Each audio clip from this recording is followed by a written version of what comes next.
Turabahaye bwakeye nkuko mubibona nazindutse mu rugendo rw'akazi kugira ngo twishikire muri foire nationale kirategurwa hano. Rero murabona yuko abahinga mvabwenge twahishikiye abo mu ntara zose bari ngaha kugira ngo expose ibintu vyabo. Bitwari twarababwiye yuko ari vyiza yuko abantu bahashika bakaraba ivy'abahinga mvabwenge bo mu Burundi bariko barakora.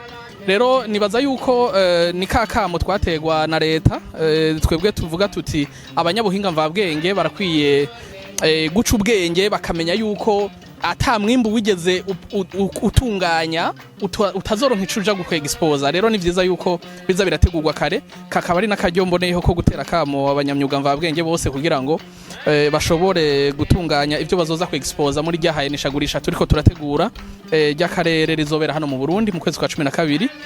Aha rero nashaka mvuge yuko ko twagize amahirwe leta mvyeyi ikabidushigikiye, karakaryo keza ko kugira ngo tusigurira abantu kandi ntimumve yuko isoko riri mu Burundi gusa, ahubwo boza barijukira no kwitegura gushora hanze.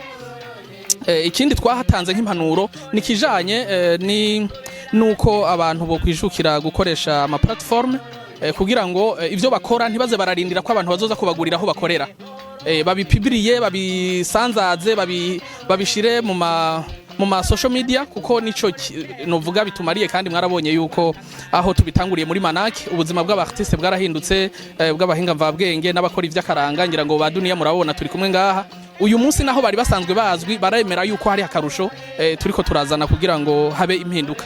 Murakoze.